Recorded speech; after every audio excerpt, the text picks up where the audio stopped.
Alhamdulillahirabbil alamin alladzi anjalal Qur'an linnasi jami'a. Asyhadu an la ilaha illallah wa asyhadu anna Muhammadan abduhu wa rasuluh. Qallallahu ta'ala fil Qur'anil Karim.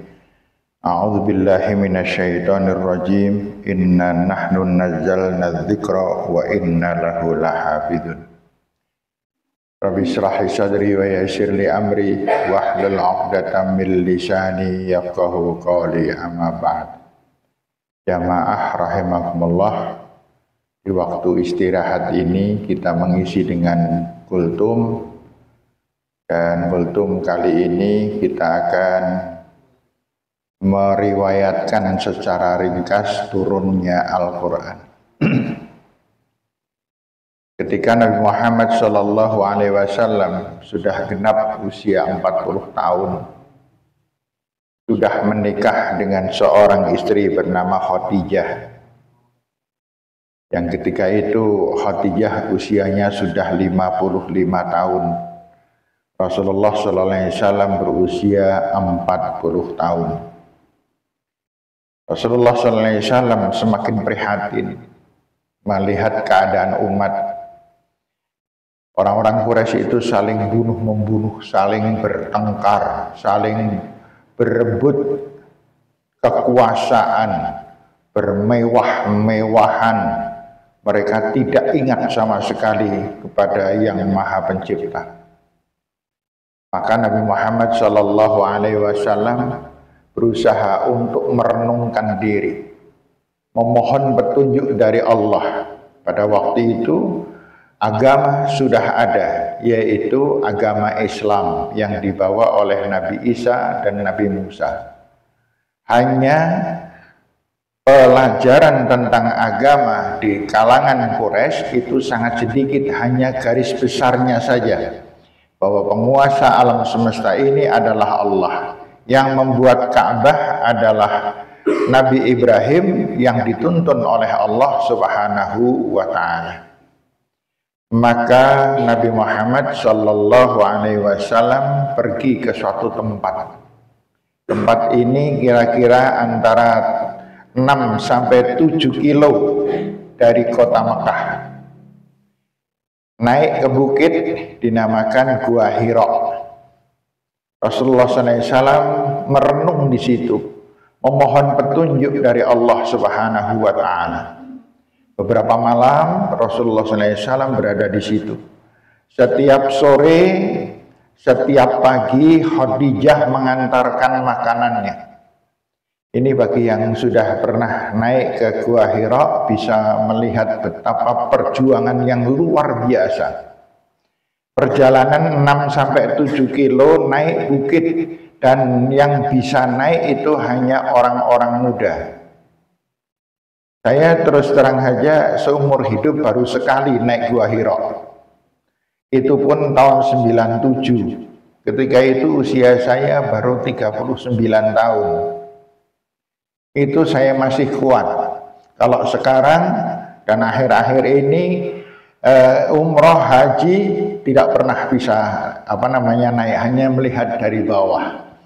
Itu membayangkan betapa perjuangan Rasulullah SAW, terutama adalah Khadijah yang setiap pagi, setiap sore mengantarkan makanan kepada Rasulullah SAW. Setelah berada di Gua Hira beberapa malam, di dalam Gua Hira, ibu-ibu sekalian, bapak yang saya hormati, belum ada lampu, belum ada lilin, hanya pelita kecil dari dari minyaknya itu diambilkan dari minyak gajih onta. Itu pada zaman waktu itu kelap-kelip luar biasa, dan kalau malam akhirnya mati dengan sendirinya, gelap gulita. Pada satu hari datanglah saya mengatakan seorang makhluk yang tiba-tiba bahasa nyikep itu apa? Membekap ya. Pokoknya pahamlah ya, nyikep dari belakang, bukan dari depan, dari belakang. Disikap dengan kekuatan yang luar biasa. Nabi Muhammad SAW itu postur tubuhnya sangat kuat. Itu sampai hampir nggak bisa bernafas. Dan digoncang-goncangkan, ya Muhammad, ya Muhammad, ya Muhammad. Nabi Muhammad tidak bisa menjawab. Kenapa? Saking kagetnya, saking takutnya, siapa yang nyikap beliau dari belakang. Kemudian ketika itu Nabi Muhammad sudah mulai lemas, dan kemudian apa yang menyikap ini mengatakan, Iqra bismi rabbikal ladzi khalaq. Ya Muhammad, Iqra. Ya Muhammad, Iqra. Nabi Muhammad SAW hanya menjawab dengan satu kata, Ma'ana biqari. Saya tidak bisa membaca. Saya tidak bisa menulis dan membaca. Kemudian yang menyikap itu meneruskan, Iqra bismi rabbikal ladzi khalaq. Khalaqal insana min 'alaq. Iqra wa rabbukal akram. Alladzi 'allama bil qalam. Itu diulang sampai 3 kali, kemudian tiba-tiba yang menyikap itu lenyap. Nabi Muhammad gemeter. Situasinya sangat menakutkan. Nabi Muhammad segera turun, kemudian berlari masuk ke rumah Khadijah, dan kemudian sampai di kamar. Rasulullah hanya mengatakan dathiruni, selimuti aku karena kondisi sangat menggigil. Khadijah pada waktu itu bingungnya setengah mati. Ada apa ini? Kecelakaan, musibah, atau karomah? Kemudian pada pagi harinya Khadijah berkata kepada Rasulullah, wahai Rasul, wahai suamiku, yuk kita sekarang bertanya kepada kakakku. Yang kakak di sini hanya sekedar saudara yang urutannya kakak, namun usianya sangat berbeda.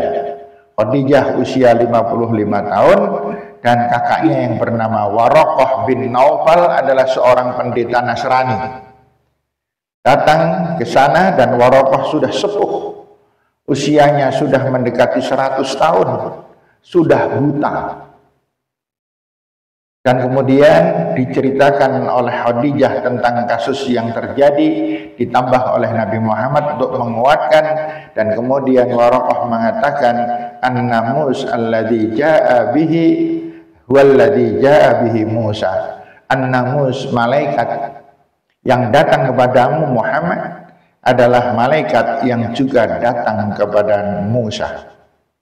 Kemudian Waraqah bin Naufal menyatakan bahwa engkau diangkat oleh Allah sebagai seorang utusan Allah. Engkau adalah nabi yang terakhir itu ternyata. Dan Muhammad, seandainya aku masih ada usia, maka aku akan membelamu dengan darahku. Karena setelah ini engkau akan ditentang, akan dimusuhi oleh umatku. Kemudian Rasulullah SAW mengatakan, wahai Waraqah, mana mungkin aku dimusuhi, selama ini aku tidak pernah memusuhi mereka. Selama ini aku berkata yang benar dan aku berkata yang jujur. Waraqah mengatakan, ketika kamu berkata benar dan jujur, mereka baik kepadamu.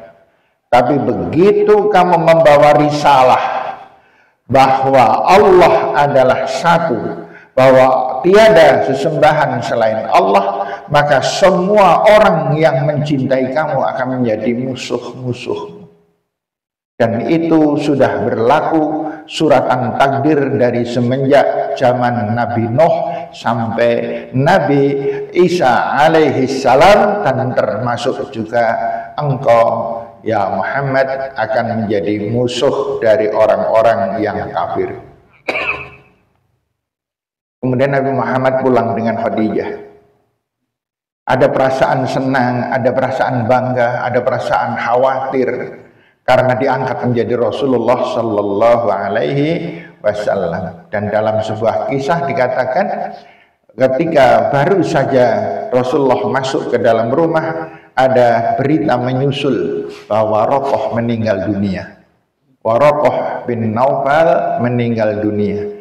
Sehingga seakan-akan Warokoh diusiakan panjang, usianya dipanjangkan hanya sekedar untuk menjawab pertanyaan dari Nabi Muhammad sallallahu alaihi wasallam. Demikianlah sekedar untuk mengingatkan kita pada firman Allah Subhanahu wa taala di dalam Al-Qur'an, dan saya mohon maaf apabila ada salah dan keliru. Billahi taufiq wal hidayah. Assalamualaikum warahmatullahi wabarakatuh.